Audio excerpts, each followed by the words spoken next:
Hey guys, Red here, coming to you from Dalat, Vietnam, where most of my videos so far have come from. But my journey didn't start here. It started in Puerto Vallarta, Mexico, and I learned something there that can apply at any country you decide to go and visit, and especially if you decide to go and live. What is the number one asset that you can have when you're visiting or living, moving to another country? I'll let you know. Okay, guys, so you may or may not know, I am in Dalat, Vietnam now. Beautiful city. Look it up. You can look it up on my YouTube page at global red with two D's. I'm going to put a link on that for you. Right now, I'm chilling at this cafe. We've got a nice little party going on here with a bunch of kids. It's kind of cute. It's usually very, very chill, and it still is. But my path to Vietnam started by leaving the country and going to Puerto Vallarta, Mexico. Beautiful city, of course, very popular. A lot of people love it. I am not going to have a lot of videos on Puerto Vallarta on this channel. I'm just too far behind and cranking out new content too much. But there was something very important about Puerto Vallarta that I wanted to share with you today, right? So Puerto Vallarta, there's many things that you need to know about Puerto Vallarta. Number one, it's extremely hot, especially half of the year. Extremely hot. You really... Okay, guys, so quick disclaimer. When I say it's extremely hot, okay, we're talking about from at least the middle of May until probably the end of November, but certainly throughout the middle of November, at least in the months that we were there.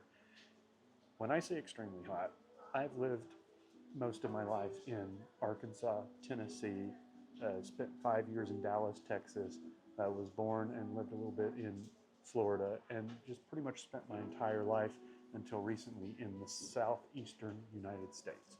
So I do know a little bit of heat and I know a little bit of humidity, and Puerto Vallarta just hit differently. When you wake up in the morning before it's blistering hot, it feels like you're swimming. It's very, very humid. It does rain a lot, particularly at night.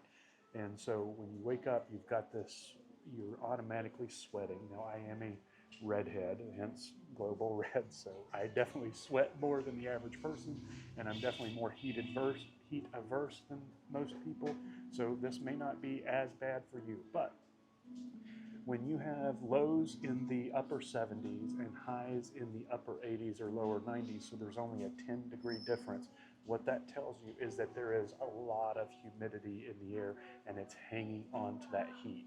So you don't get a cool night and a cool morning. You get pretty warm, muggy nights, warm, muggy mornings, and whenever it gets hot during the day, it just makes it that much worse. So definitely take some measures, precautions, be prepared, especially if you're going during those times of the year. And if you do take those measures and precautions, you can definitely enjoy yourself during that time of year. Otherwise, you may want to go during the higher tourist seasons, which start pretty much in December and go through the middle of May. So your prices to get there are going to be a little more expensive. Your prices to stay at hotels, things like that, are going to be a little bit more expensive. And your cost to actually do, to actually enjoy some of the entertainment, same thing. So you can definitely enjoy yourself in Puerto Vallarta. I did, but man, that heat was just something else. Okay, so back to what I was saying.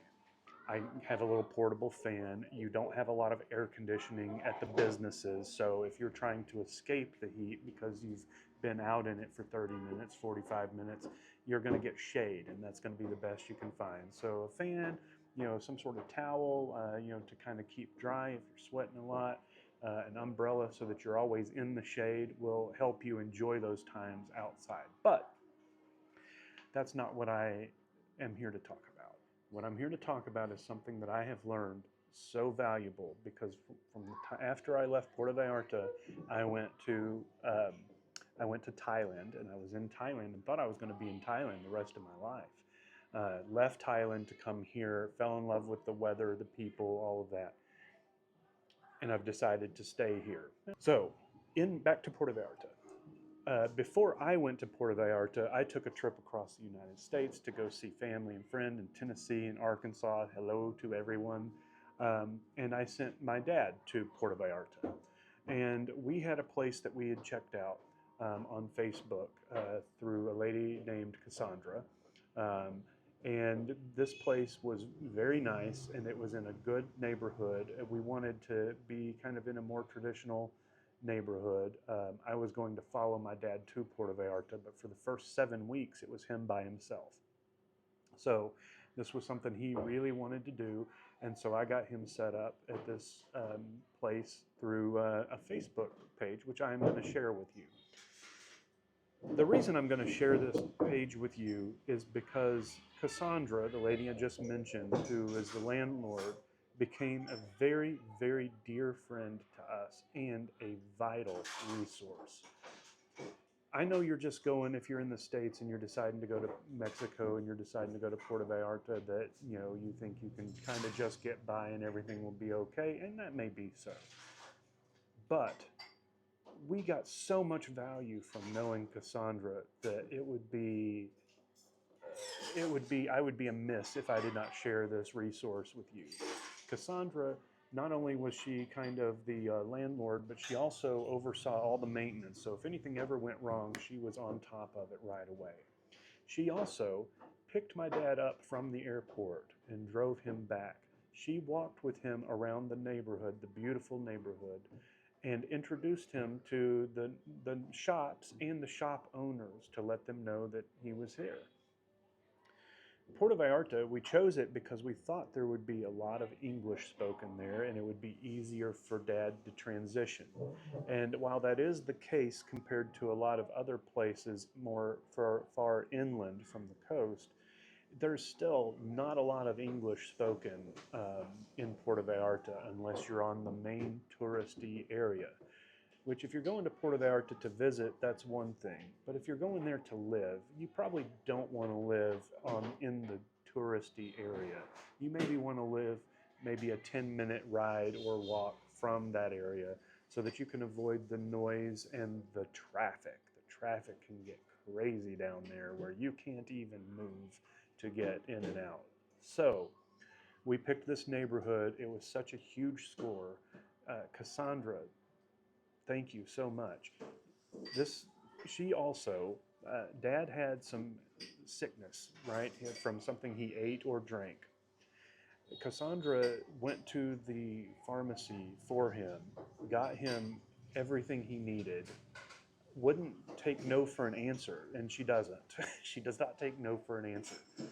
She helped us. We were there through a hurricane. She helped us through the hurricane. She drove us to and from the hotel that we were staying at. She talked on the phone with them because they did not speak English.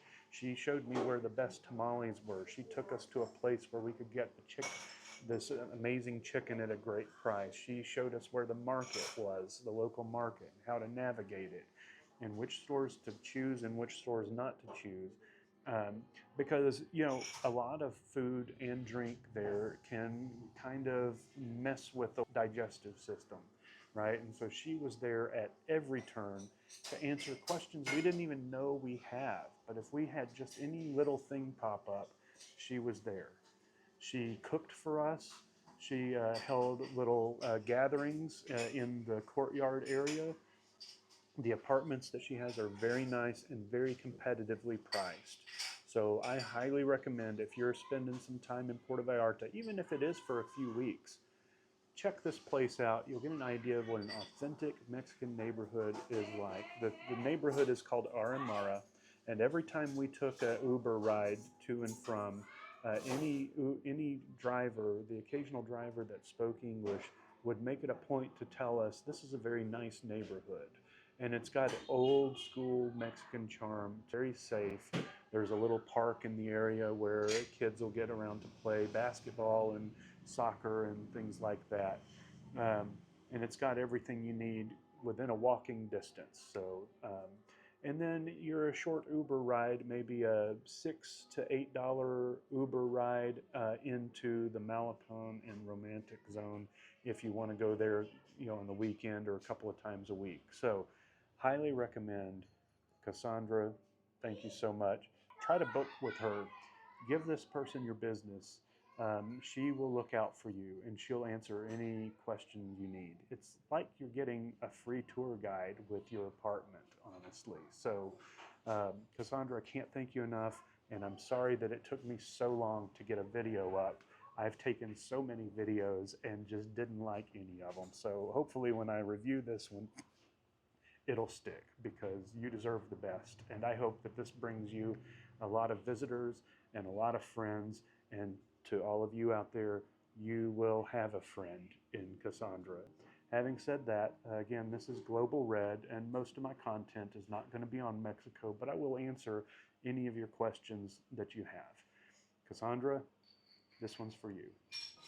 So, guys, having said all of that, what is the number one asset that you can have when you're visiting or moving to another country? It is the people. It is the people. I just told you about Cassandra. I can go on and on about the people that I met here in Vietnam and the people that maybe I didn't meet in Thailand.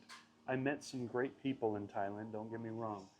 But to have that connection with people and make that connection with someone who genuinely feels for you just as a human being is something that is unparalleled. It's an unparalleled asset to have.